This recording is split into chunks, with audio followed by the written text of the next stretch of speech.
Bismillahirrahmanirrahim. Assalamualaikum warahmatullahi wabarakatuh.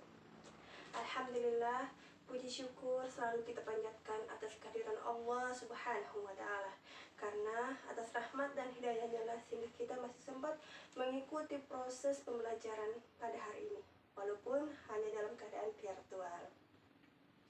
Salawat dan salam marilah kita selalu panjatkan kepada baginda Rasulullah SAW, kepada keluarga beliau, para sahabat, tabi'in atau tabi'in, dan orang-orang yang senantiasa mencintai beliau. Ya. Nah, bagaimana kabarnya anak-anak?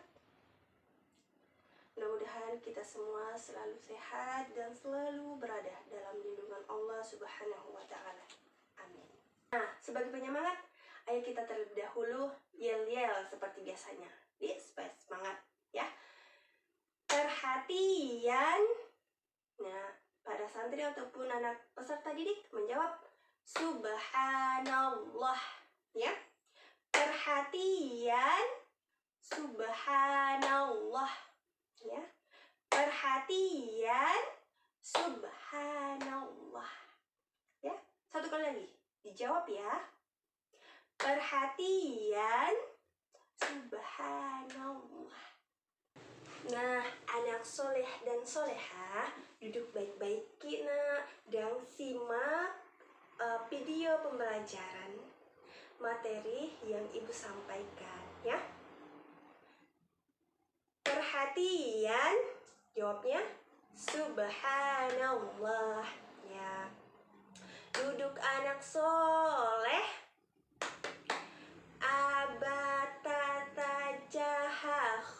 sami'na wa ata'na, kami mendengar dan kami taat ya. Marilah kita bersama-sama membaca doa sebelum memasuki materi ya, agar kegiatan kita kali ini mudah diingat, diamalkan, serta menjadi pahala di sisi Allah. Amin ya. Bismillahirrahmanirrahim. Allahumma inni as'aluka ilman nafi'an wa rizqan thayyiban wa amalan mutaqabbala. Rabbi zidni ilma warzuqni fahma. Amin. Ya. Baiklah, sebelum masuk ke materi berikutnya, terlebih dahulu ibu mau tanya terlebih dahulu, apa materi kita pekan lalu? Ayo, siapa yang tahu ayo? Nah, jadi nak, pekan lalu itu materi pendidikan agama Islam kita yaitu memahami gerakan, bacaan, serta waktu-waktu sholat wajib ya. Nah, ayo kita sama-sama sedikit mengulang kembali materi pelajaran pekan lalu terkait dengan 5 waktu-waktu sholat wajib ya. Yang pertama, subuh 2 rakaat pada saat terbit fajar atau subuh ya. Yang kedua, zuhur 4 rakaat ya di siang hari, yaitu pada saat matahari berada di tengah-tengah kita, berada di tengah ya. Kira-kira itu jam 12 siang ya. Terus yang ketiga, sholat asar 4 rakaat pula, waktu menjelang sore ya. Nah, terus yang keempat, sholat maghrib itu 3 rakaat ya, pada petang hari jam 6 ya. Karena kali ini kita sedang puasa, maka azannya itu dibarengi dengan waktu berbuka puasa. Alhamdulillah ya. Terus yang kelima, 4 rakaat sholat isya ya. Sholat isya ini 4 rakaat pada malam hari ya.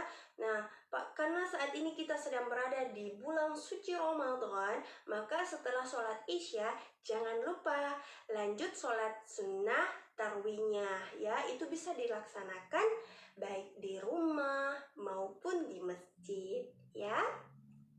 Nah, baiklah anak-anak, kali ini kita akan masuk pada materi berikutnya, yaitu materi hari ini yaitu memahami tafsir dan tajwid dalam Quran surah Al-Fatihah, ya.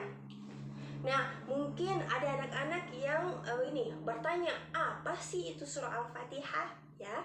Nah, anak-anak, surah Al-Fatihah itu adalah surah yang paling istimewa, ya.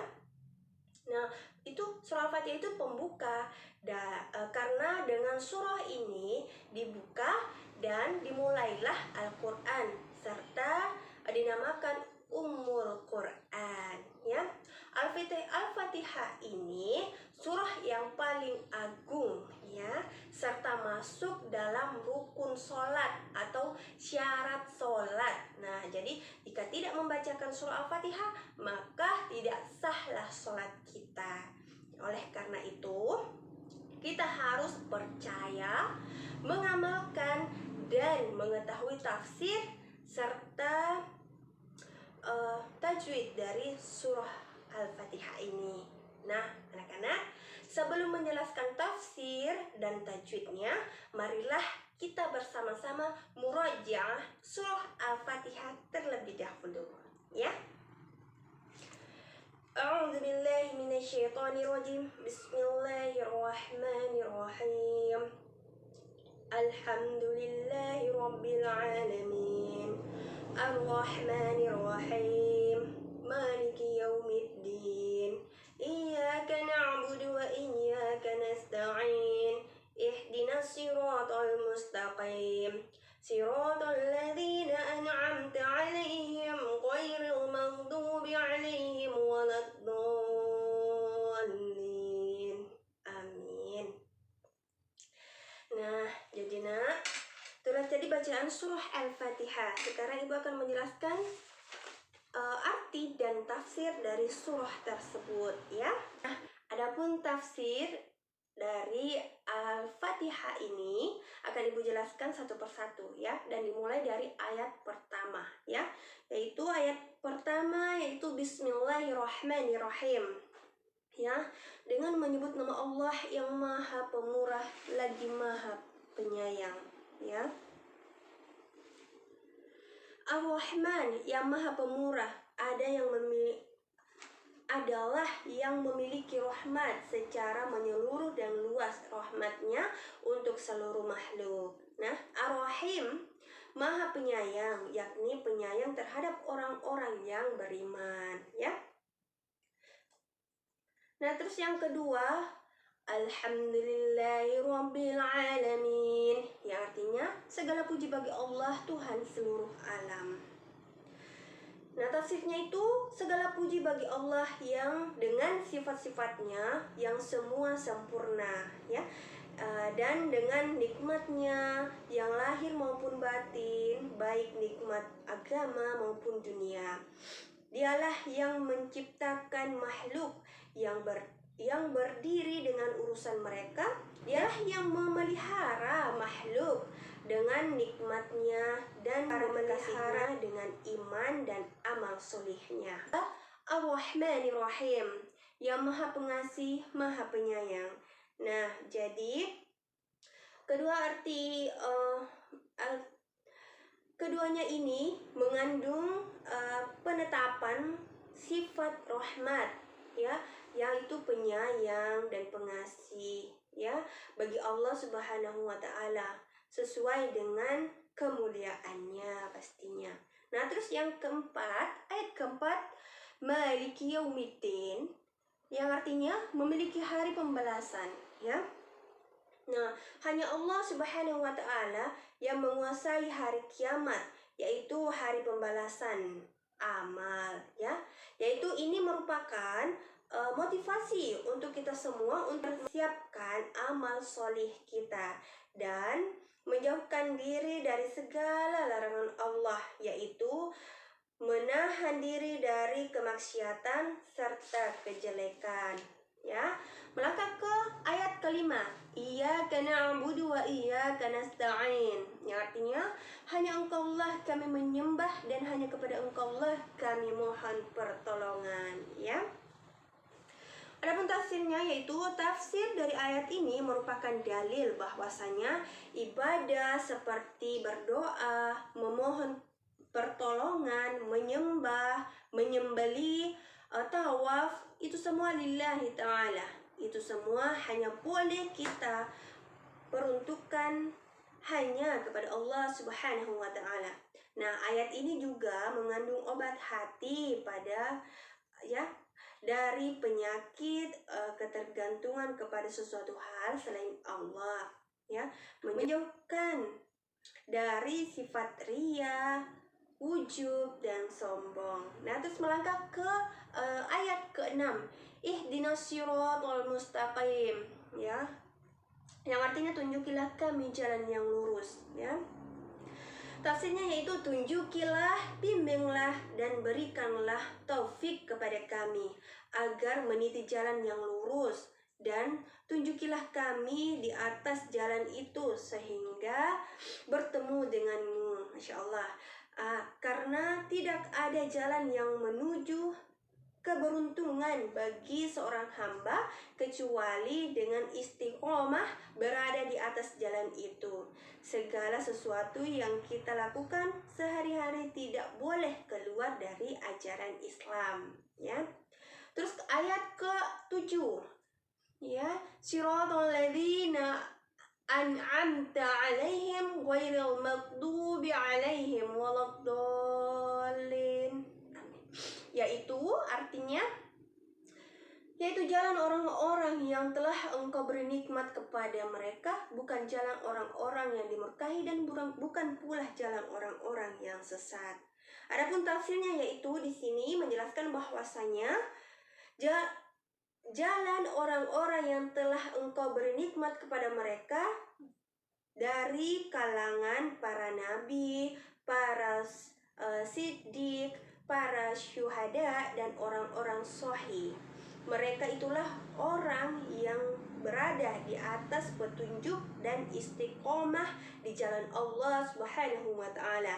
Orang-orang yang dimurkahi yakni jalan orang-orang yang mengetahui kebenaran namun tidak mengamalkannya, Nah, di dalam ayat ini terdapat obat bagi seorang muslim dari penyakit kekufuran, kebodohan, dan kesesatan, menunjukkan agungnya nikmat pada umumnya, yaitu nikmat Islam, Siapa yang mengetahui kebenaran dan mengikutinya, maka ia pantas di jalan yang lurus, Surah Al-Fatihah ini adalah surah yang sangat istimewa, yang sangat banyak sekali manfaatnya, dan dia juga surah yang selalu diamalkan dalam sholat, serta menjadi ummul Quran, Meskipun singkat, namun surah Al-Fatihah ini mengandung banyak pengetahuan, dan di dalamnya yaitu mengandung beberapa tauhid, yaitu terdapat 3 tauhid yang diperlukan. Di antaranya yaitu yang pertama, tauhid rububiyah dari ayat Rabbal Alamin, Yang kedua, tauhid uluhiyah yang dari ayat Iyyaka na'budu.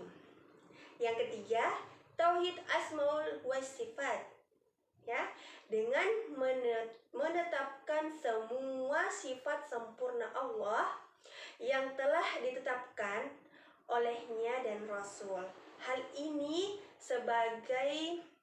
sebagaimana ditunjukkan oleh ayat-ayat Alhamdulillah, karena nama-nama dan sifat-sifat Allah semuanya terpuji dan merupakan pujian bagi Allah. Anak-anak yang soleh dan solehah, selain menghafal, mengamalkan, serta mengetahui tafsir dari surah Al-Fatihah, kita harus mengetahui tajwid yang terkandung dalam surah Al-Fatihah ataupun surah-surah lainnya yang ada dalam Al-Quran, Nah, dalam surah Al-Fatihah ini sebenarnya banyak sekali makhraj huruf serta hukum bacaan yang terkandung di dalamnya. Namun karena terbatasnya waktu, ya, durasi. Nah, di sini Ibu hanya akan menjelaskan poin-poin penting ayat pertama, ya, yaitu Bismillahirrahmanirrahim, ya.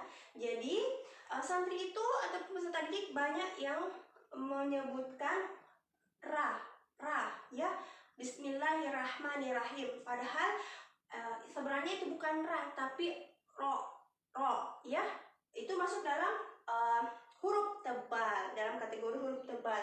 Jadi maksud dari ro ini makhrajnya yaitu sebenarnya kita itu mau nyebutnya ra, tapi karena makhrajnya letak lidah maupun mulut sehingga masuk dalam kategori satu huruf yang harus dibaca tebal, ya, ro, yaitu ujung lidah, ya, bertemu gusi, bertemu langit-langit, yaitu pangkal gigi atas, ya, terus keluar getaran di situ, ya, ro.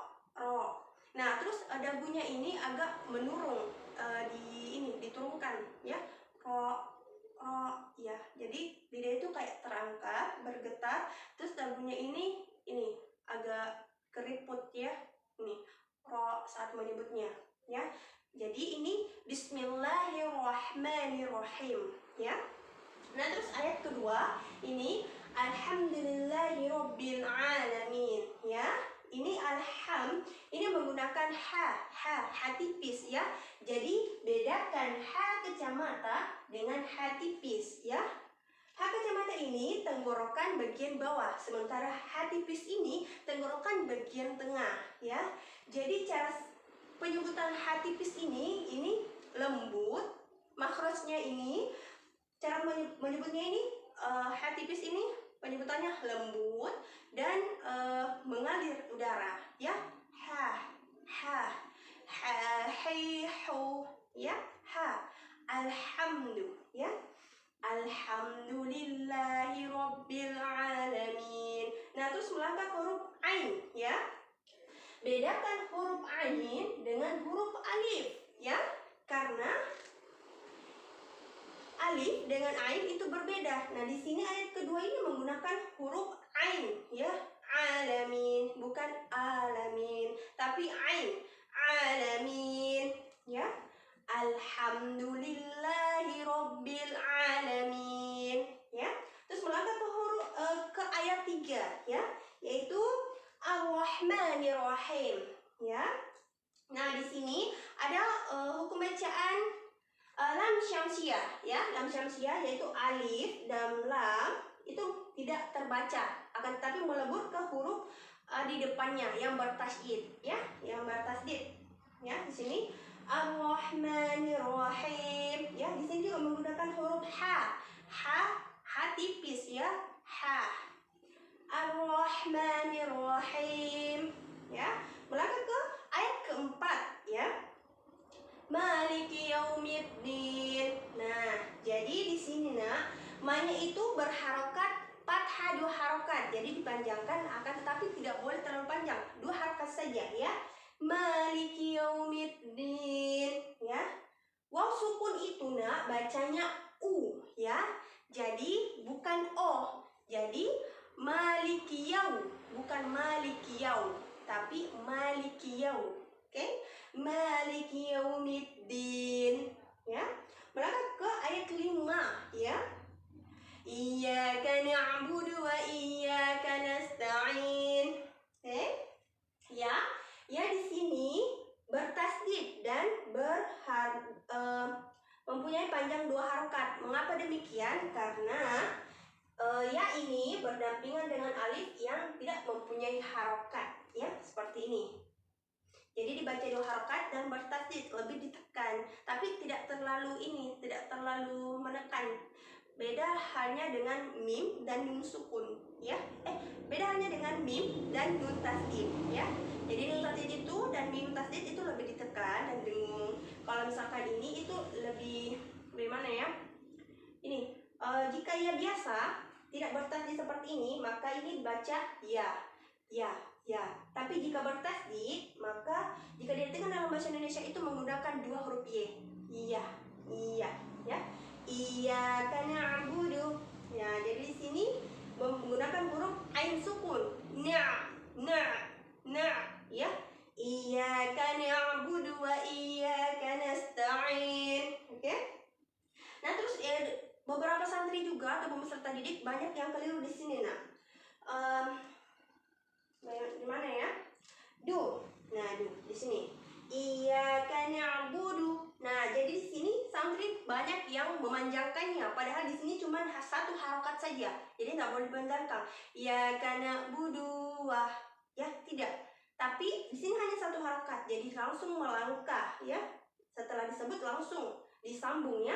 Iyyaka na'budu wa iyyaka nasta'in. Oke, melangkah ke ayat ke-6, oke?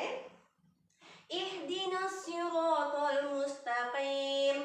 Ya, di sini ada lam syamsiah lagi, ya. Sini ada lam syamsiah, alif lam yang tidak terbaca. Jadi jika ada santri atau peserta didik yang bertanya, kenapa ini ada alif lam tapi tidak dibaca? Nah, itu masuk dalam kategori hukum bacaan lam syamsiah.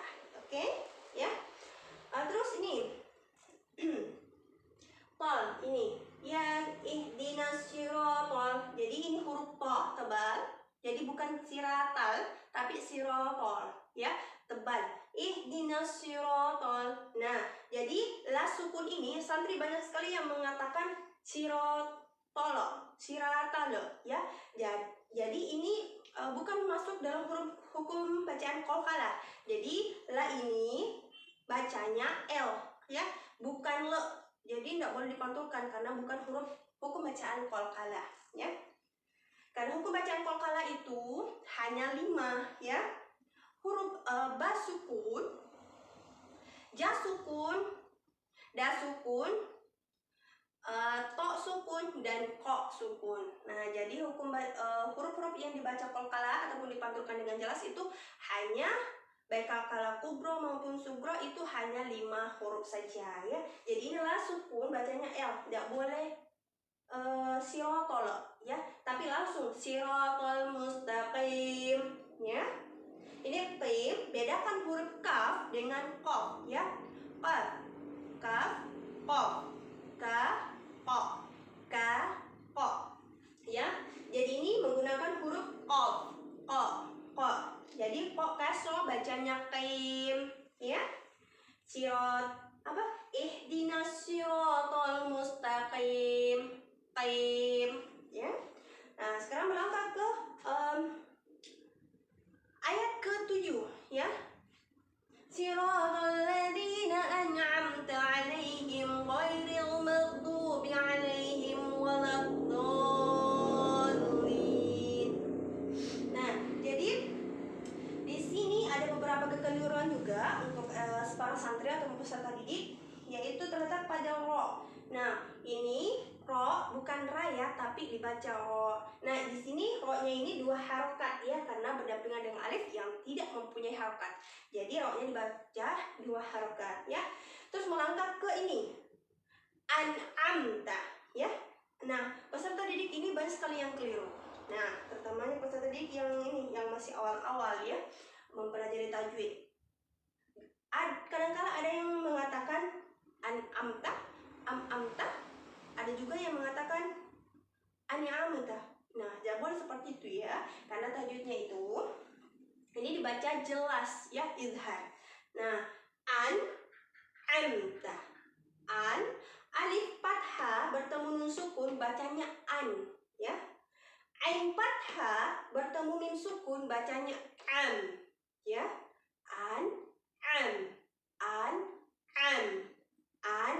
Am.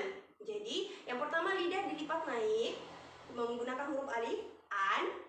Yang kedua menggunakan huruf ain, ya. Terus bibir ditutup am, ya. Jadi am,